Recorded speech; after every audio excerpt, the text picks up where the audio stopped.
and get in on the action? Heck, I'm here with Mr. Gillespey, the junior high algebra and geometry teacher and the coach of the state champion math and science team. Hey, thanks for having me, guys. Appreciate it. Yeah, of course. So, Mr. Gillespey, could you tell us about Joe Hay and his legacy? Yeah, so if you tuned in the entire time, the football team this year is honoring Mr. Hay. He was a lifetime Hornet, taught for 48 years in the district. I heard a long time. Yeah, that's a long time. He, the craziest part is there were people that he taught who became teachers and then retired before he retired. Oh my goodness. So yeah, so Wow.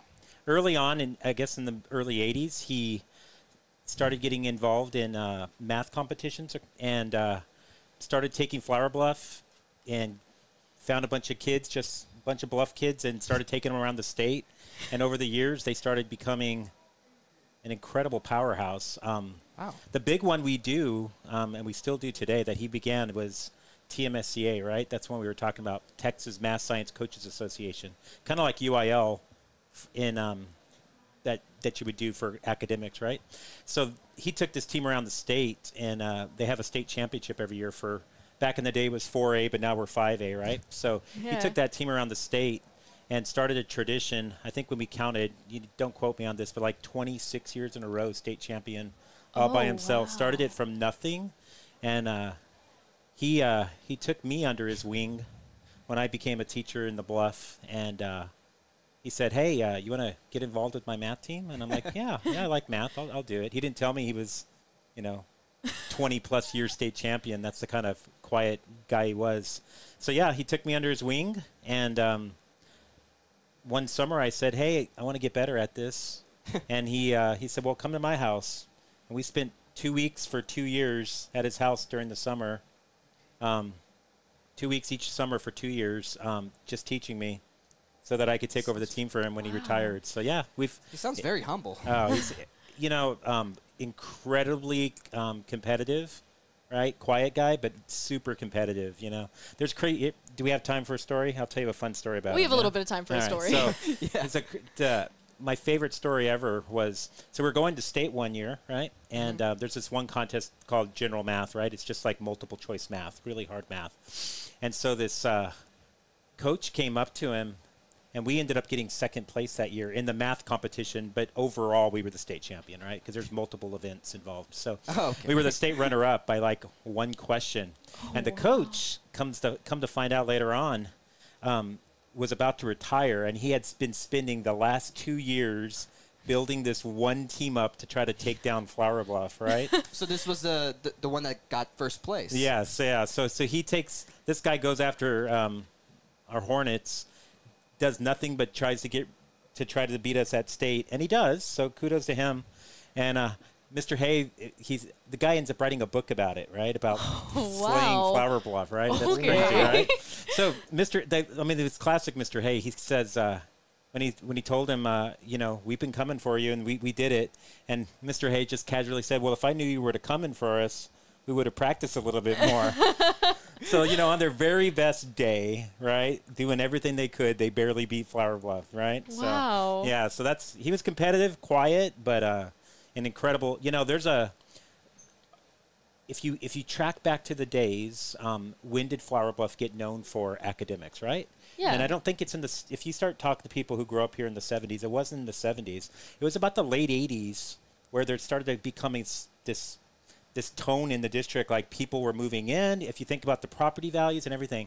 And I have this theory, and I'm pretty sure I'm right on this theory. It happened when Mr. Hay started taking a bunch of just local Hornets all over the state, winning over and over and over again, and, winning state championships in multiple different kinds of math contests, just cleaning house in Corpus Christi, right? And going around the state to the point that people... The first time we'd show up, they'd say, "Who's Flower Bluff?" Right? Like, "Where's Flower Bluff at?" And the second time, they'd be like, "Oh my gosh, Flower Bluff's here," right? So it was that. My theory is that's when it started, right? When did the district get known for academics? Man. When Mr. Hay started taking his small group of little Bluff rats all over the state and cleaning house with them, and I really do credit Mr. Hay to starting that tradition of academics in the district. So Yeah. That sounds like a yeah. like what a hero. That's Yeah, amazing. he's a hero to me. Okay, so yeah, Mr. Hay, he's always been in charge of the math team. Yeah. But can you give us an update on what the team has accomplished since you took the reins? Yeah. Well, first of all, I give all credit to Mr. Hay. So anything I've done is because he's done for me. Oh, that's fun. Never liked your phone going off in the middle of a. When I took over the team, I realized that in order to keep that legacy going, I had to step up to the plate, right? So he retired and went off and enjoyed his life, and I took over the team, and we didn't miss a beat. That was the cool part. So yeah, we're at 38 years in a row state champion. I don't know if there's That's amazing. I mean, if you start looking across any record anywhere, I don't know if there's a record like that, right? So Yeah. and we're not. Wow. We're so the kids are so phenomenal right now. I don't see there's a way we're losing in the next couple of years. So we're going to win. If we can win 39, and that'll be 2 years from now. God willing, 40 years. And here I'll just tell you my favorite part. So every year the way it works at the state championship, you take your 4 best students. Right, Tristan's in here. Tristan was on my team. He was one of those 4 kids. Right, you take your 4 best kids and they become the event. Right, so your best 4 scores become your event for number sense, mental math, calculator, mathematics, and science, right? And so every year when we go to state, the 6th graders, they combine with us because they're just part of our team. Yeah. So we were going to state this year, and I'm like, we're going to do really well. We don't need the 6th graders. It's fun to have them around. But so I call up the TMSCA people, the people in charge of the contest, and I say, hey, what would happen if we didn't combine? Well, she goes, well, the 6th graders would have to compete by themselves, but they'd be going up against 7th and 8th graders, right? So these little 6th graders who just started, right? They started 6 months before that. And I said, well, is it a problem? She goes, well, if they can do, I said, they're going to do pretty well. But she says, well, if they can do it, more power to them. So I take my little group of 6th graders who've been doing it for 6 months, right? And they go to the state championship, and they end up being the state runner-up, only losing to Flower Bluff Junior High.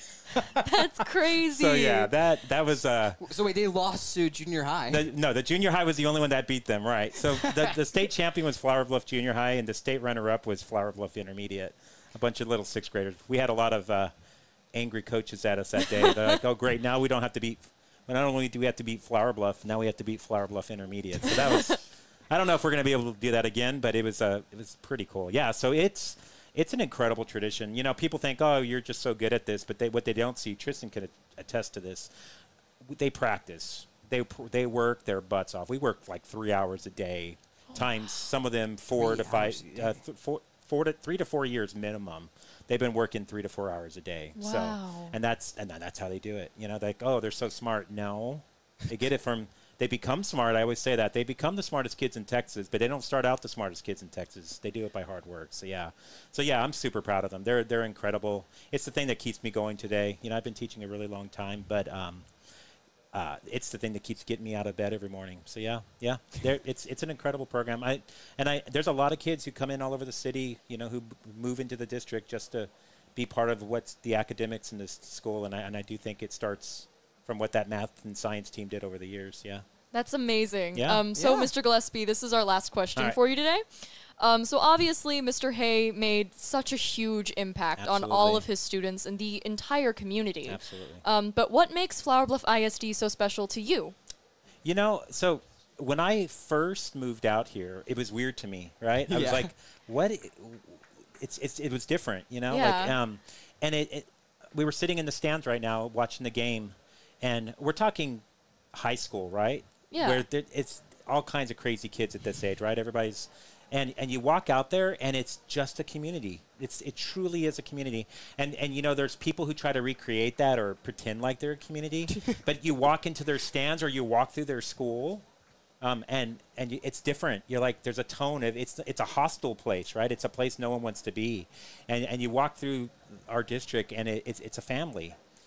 Families have problems, whatever. You're right, but it truly is a family, and we're small. We're big enough that we can make big changes, and we're small enough that we can make big changes really quick, you know? So, yeah, it's a community. It's truly a community. There's generations of people who live here, and it's theirs. You know, they're vested. And we're kind of like on almost like an island to ourselves. So we're kind of shut off from the rest of whatever's going on in the rest of the city. But, you know, people who don't go to Flower Bluff, I tell them all the time, like, well, where do you go? You know, blah, blah, blah. I won't drop names or whatever, but I'm like, well, you should be out here. Oh, it's okay over here. No, you should be out here. It's the best place to be in the city, you know. It really is. So, yeah. I mean, it's different. It's different, and I don't think you can understand it till you're out here for a while to understand what it is. Yeah. Awesome. Well, thank you so much, Mr. Gillespey, for coming and meeting with us. All right, thank you. Have a nice evening, guys. You too. Go Hornets. Go Hornets. You're watching this on Flower Bluff Sports Information. At TSS Photography in Corpus